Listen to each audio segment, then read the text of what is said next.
Hello, Science 10s. This is lesson CB2.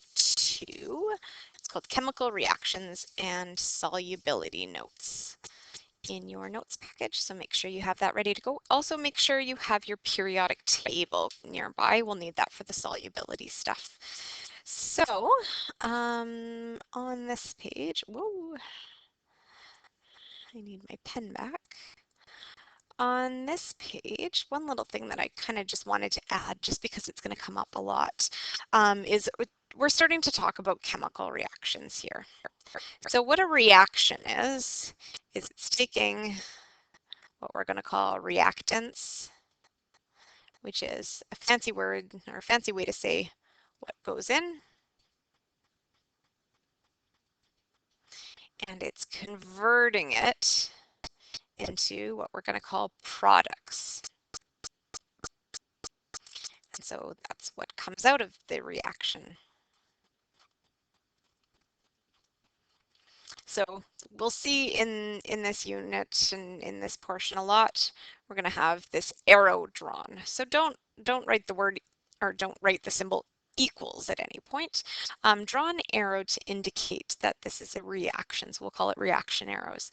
And so what again that means is we're taking reactants and we're converting it into products through a chemical process.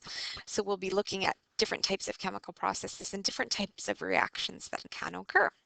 So a chemical reaction occurs when one or more substances react to produce new substances with different properties. Oops. It's my bad, I have pen on. So evidence of chemical reaction. So ways that we can tell that a chemical reaction has occurred are four different ways that we have here. We'll talk a little bit more about it.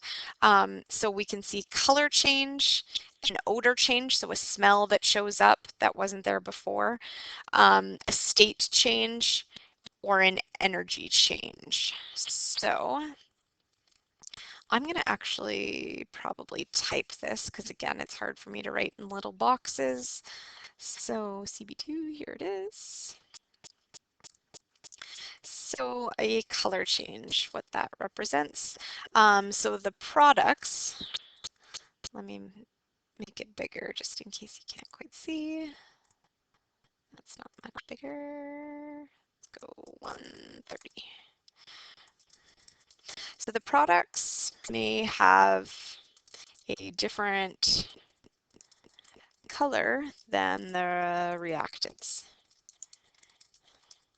And so like an example of this is something like if we take a solution and we mix something in that doesn't necessarily have a color to it and it turns red. So a solution changes from colorless to red. Kind of makes sense, right? Something's happened that we've gone from two colorless solutions, and when we mix them together, they've become red. Something needs to have happened within that in order for that to occur.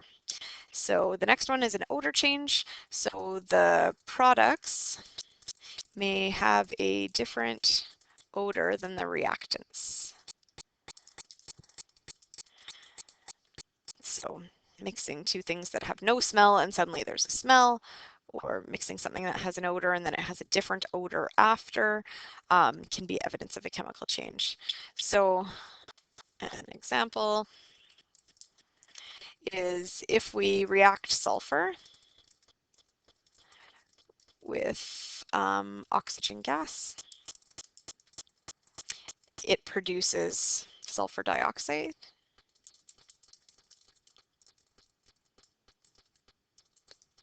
So that again, SO2, I'm not on my subscript thing. Oop. SO2, and then it won't let me scroll over, which has a very distinctive smell.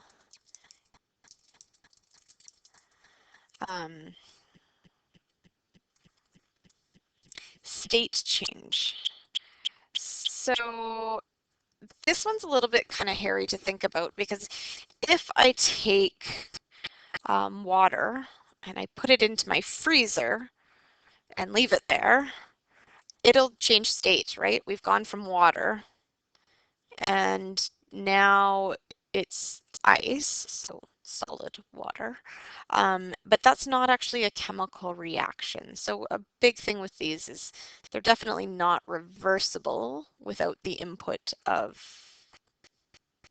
something else to it. So we'll talk about that a little bit later. So a state change is one that you have to think about a little bit differently, because it's not just if you heat something up and it melts, like if you heat a metal up and then it becomes molten or a liquid, that's not a chemical reaction necessarily. It's just changing the state. But we can have other state changes that do indicate a chemical reaction. And so that would be if the products, or the products may include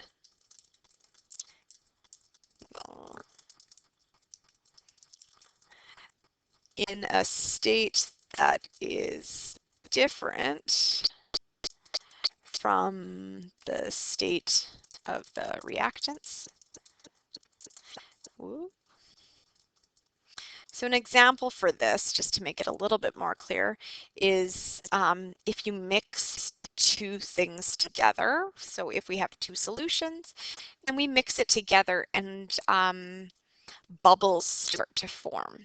So two just clear liquids that aren't heated up or anything like that. And we mix them together if bubbles start to form within that. So that would indicate the presence or the formation of a gas. So taking two liquids and producing a gas is producing a state change.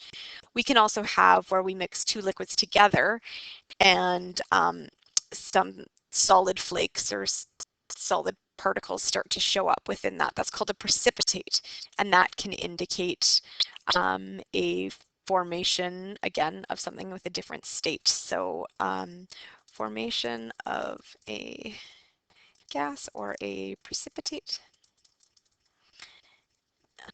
So again, a precipitate is a formation of a solid. The other big thing is energy changes.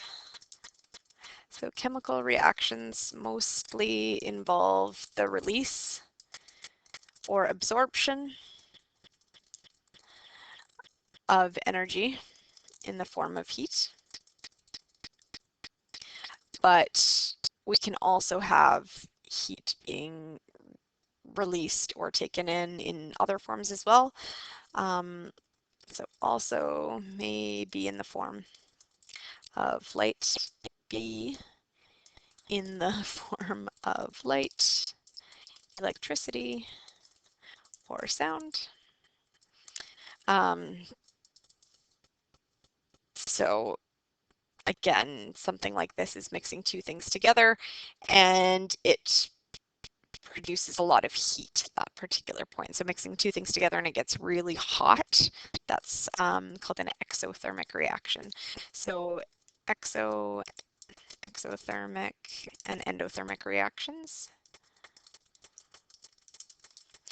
I'm going to actually I'm going to pause this for a second and just look up a couple of YouTube videos that I could show really quick that have some good demonstrations potentially of the upper ones. Usually I do these demos in class, right? I've got some actually really cool demos for evidence of chemical change, but so be it. So just let me grab a couple of YouTube videos. So give me a sec. Okay, I know it seems like no time has passed, but I've watched some videos. I'm not sure if you guys will be able to hear the sound. I should have tested this out. So I need to leave the sound on. So if it's like ridiculously loud, I'm sorry, but I don't want to turn it down and then have it so you can't hear me after. So we'll just watch a couple quick videos and I'll try to talk over the ridiculous music that's in each of these. But again, maybe if I mute that. Hopefully I haven't screwed anything up and muted myself. So a couple different reactions that we'll see here. So amazing chemical reactions. So cola and chlorine. So they've mixed some chlorine into cola there. And what we see, so thinking back to our chart, what actually ended up happening, so mixing two liquids. I'm surprised chlorine would be a liquid. Maybe it was cooled very significantly because it should be a gas at room temperature. just pouring it into some Coca-Cola. And what you see, I paused it there, is a whole bunch of gas was actually released. So you see how it's bubbling? So a whole bunch of gas was released, and it also actually got super duper hot. That's probably where the gas is coming from, that it would have heated up that chlorine to produce chlorine gas. So cesium and water. So this one. So cesium would look kind of like a metal, so a shiny silver. You know what water looks like, so throwing cesium into water, see what it looks like there. It looks kind of like a dime, I guess. And so what we see here is evidence of a chemical reaction in that color change is occurring. So we're taking water that's clear and cesium that's like metallic, silvery, producing pink, copper and iron sulfate. So this is taking copper wire. This is one that I can actually do in the lab. Taking copper wire and just putting it in a solution of iron 2 sulfate. So the iron 2 sulfate is this greenish liquid. Usually it looks a little bluish. And then just sticking copper wire into it. And what actually ends up happening is it's kind of a precipitate that's forming. And if you actually see, it ends up becoming really red and it looks kind of mossy and weird. And that one's super easy to do in class. I actually usually do it with silver, I believe. So soap and milk and colors. So you may have done this before with food coloring. It's actually just the fat and the soap. I don't know that I would call that a chemical reaction. Oh, I wasn't paying attention to what that said, but you've probably seen these ones where if you ignite something, so apply an energy source, you can end up with these crazy compounds that just look like they've opened a portal and they're letting something super evil out of Earth. It's pretty cool. I don't know what else is on this one. I didn't keep watching, but it's pretty cool. A couple of these are pretty sweet, so we'll watch this for a second. Oh, I don't know if you could hear that. Hopefully you can still hear me. So I don't remember what this one is, but let's see. So it's named, oh, this one is not that great. I think it just kind of like goes through that cycle. Oh, that's like a glow stick. Sulfuric acid and sugar is kind of sweet. So sugar molecules are rings of carbon atoms with oxygen and hydrogen attached. Should probably press play. If you pour concentrated sulfuric acid on there, it's actually pretty sweet.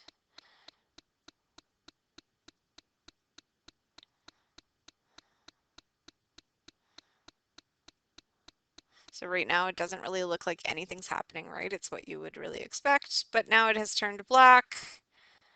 Now it starts growing. You can see that it must be pretty darn hot, right? Like that person is holding the beaker with tongs, it's smoking. So lots of different pieces, evidence of chemical change. So it's produced sulfur dioxide gas. It has released a whole bunch of heat. It's changed color. It looks very scary. This is like my favorite reaction coming up. I'm going to click on this one. Thermite is okay, but so this is called the iodine clock reaction. It's super cool.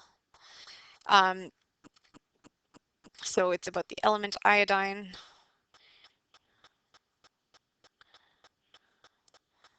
And so I forget what's happening, but hopefully you were watching the beaker there. It just suddenly turned black. And then all of a sudden it'll go back to yellow. So it's two different forms of iodine that's causing it, and then all of a sudden it'll turn black again if it's being stirred. So they'll have a stir in that beaker, and it just keeps going back and forth. So it's producing and consuming the types of iodine. Yeah. Oh my gosh, it's just the coolest. And it's instantaneous. I've seen it happen before lots of times, and it looks black. It's a super dark blue. Yeah. Okay, we're not going to watch videos all day, but you can look up. There's so many different cool science experiments and evidence of chemical reaction things. I'll post a couple of videos after, but let's get back to the notes that we were looking at. I was typing in here. So exothermic and endothermic reactions. This might not be filled out in your booklet, so you might want to look here. So all chemical reactions involve an energy change. So they obey the law of conservation of energy. So energy cannot be created or destroyed, but only converted from one form to another. And so we would have seen that or talked about that in physics as well. So that's not a new principle, law of conservation of energy. So the energy that goes in needs to be the same as the energy that's coming out. And again, it can be converted from one form to another. And we've talked about loss of energy, so loss as heat, but that still is energy being released. It's just not useful energy. So reactions can be endothermic, meaning that it needs to absorb energy. Again, this looks different than my key, so these might not be filled in yours either. So reactions can be endothermic, where energy is absorbed. So we call energy being a reactant. In that, if I zoom back to this, that my reactants versus products. So if energy is being absorbed, energy needs to be a reactant. It needs to be going in. So that would be absorbing energy. Whereas if energy is released, it would be a product there. You might not want to add that on to here. That's just trying to give you an idea.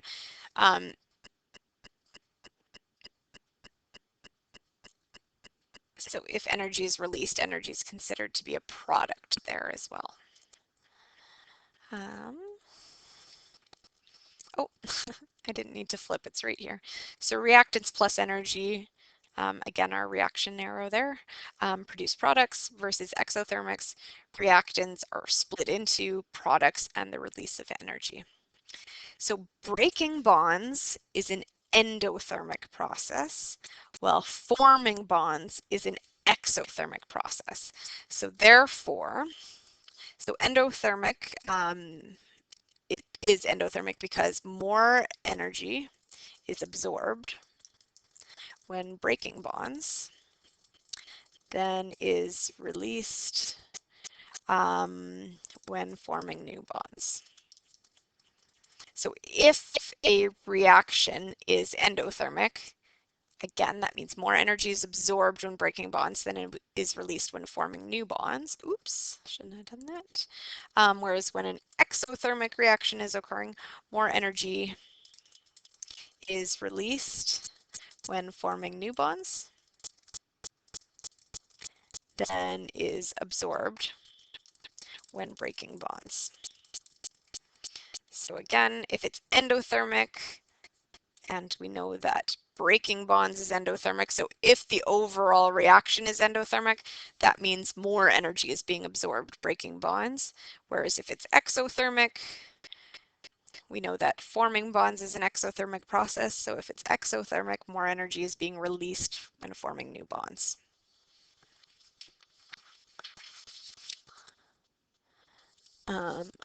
So there's a little chart on the next page that is kind of a visual of that. I'm going to flip back to my smart notes now that I'm done that chart. Boop. Okay. So if the overall reaction is exothermic, that means that there needs to be more energy released than is being absorbed. So that's supposed to show like the relative size. So there's more energy being released and less being absorbed. So that means there's more energy in forming chemical bonds, less in the breaking of chemical bonds. So overall, if there's more released than absorbed, your overall is going to be energy released, which is again, it's just on the other side. But if energy is released, it's exothermic. So even though overall energy is released, there still needs to be a little bit of energy absorbed to break the chemical bonds, but there's more energy released in forming the new bonds. And so that has to do with the stability of things. So endothermic, again, that means that there is more energy being absorbed in breaking chemical bonds than is being released in forming new chemical bonds. So overall, your energy is being absorbed and it is endothermic. So that is chemical reactions, the beginning of it. We'll look way more in depth at what's actually happening. The other topic in this lesson is predicting solubility. So what you actually need, in your data booklet, there should be a page that says 10 at the bottom, and at the top it says solutions and solubility of selected ionic compounds in aqueous solutions. So we'll refer back to that, so make sure you have that out. And that is what we have here. So the solubility table on your periodic table. So again, it's on the page that says page 10 in your data booklet. I'm not sure if it's the 10th page, but it'll say page 10 from the original, and it's up at the top there. So in order to predict solubility, we need to use that table. So when an ionic compound is aqueous, we've already talked about this, so aqueous means dissolved in water. It means that the ions will split up in solution. So they're going to go from that crystal lattice structure that we talked about, and it will have all of those ions within solution. So there'll be the positive cations and the negative anions within solution, but they'll be kind of freely floating around. We know that molecular compounds are not soluble. They don't produce ions with solution. I guess that's the better way of saying it. So they won't be producing ions within the solution. So we're actually really only talking about the solubility of ionic compounds, not molecular compounds. So sorry, the ions will split up in solution. So predicting solubility of ionic compounds, and using the data table, it says find one of the ions across the top row of the table. So usually it's the anion. I'm going to see if I can pull this up in my stuff. Desktop, Science 30 data booklet. So you look across the top of it. Okay,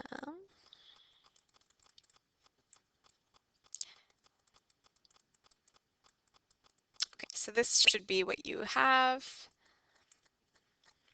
Looks like this. So solubility of selected ionic compounds. So you look across the top for one of the ions. So almost all of them you see are your anions. So NO3, ClO3, blah, blah, blah. All of your anions are here, or your group 1 ions. So those are your cations in group 1 or ammonia. So those are all in there. So we'll look at an example of this. So flipping back to your notes.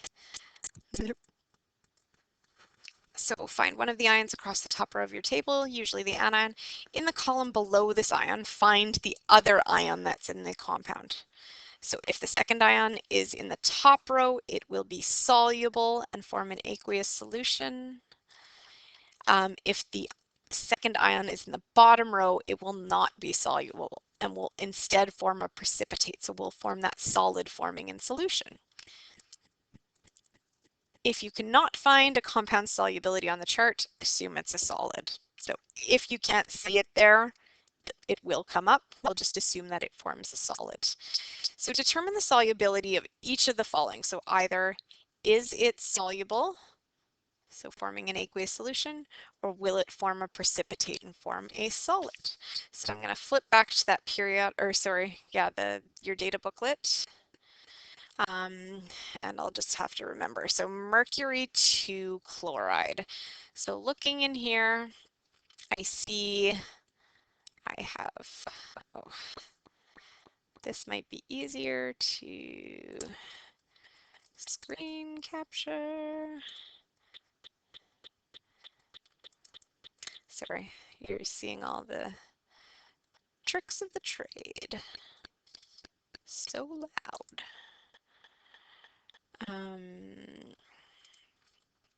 So if we go back here, so mercury 2 chloride. So I see chlorine right here. So we know IDE ending indicates that it came from the periodic table. It's one of the non-metals. So chloride is chlorine ion, which is right here. And then it said mercury chloride, mercury 2. So now we look. So this says most things will be up here, but copper, silver, lead, and thallium, TL. I'm not going to look for it, but that's not mercury. Mercury is Hg. So since it's not down here, that means it is up here in this most category. So we found one of the ions across the top. You see that mercury is not anywhere across here, but we see that our anion is right there. So we would say that in this case, since it is up here, this is very soluble, it will form an aqueous solution.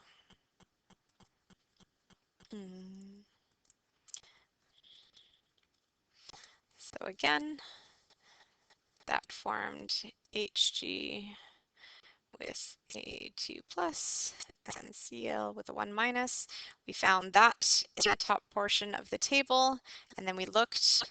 Mercury wasn't in that bottom column where there were some specifics. It was in the most part. So this would actually form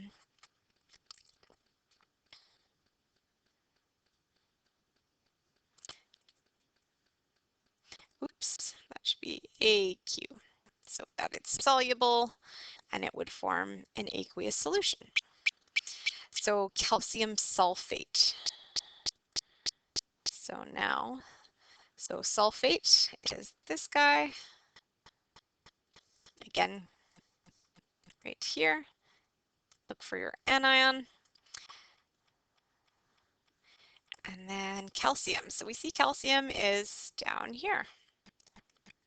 So if it wasn't in this portion, we know it would be with the most.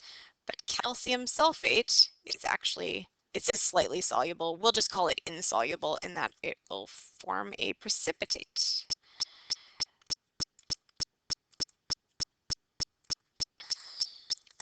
So calcium sulfate,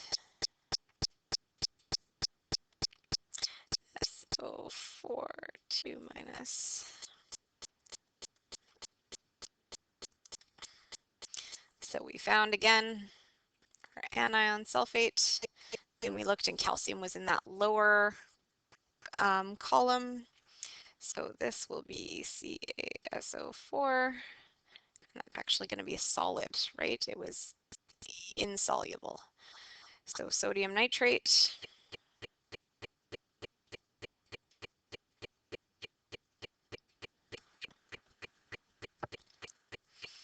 So going on to the next page again. So nitrate. Right there.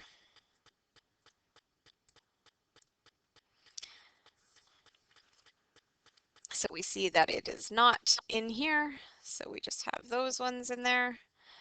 So most are soluble. So sodium nitrate will be soluble. This could have just gone back.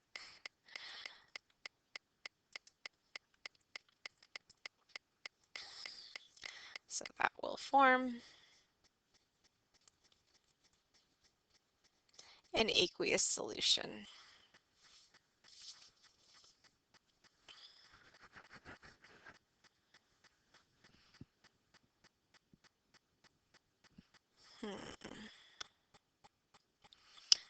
I'm looking at that next question. So it says, Science 10 student mixes a solution of lead 2 nitrate, so that's this, and potassium iodide. Does a precipitate or a solid, actually I don't want to do this because we haven't actually talked about what will form in a reaction. So let's not worry about this question for now. I'll come back to it later on. So that's all for today. I believe there is a worksheet that you should be working on.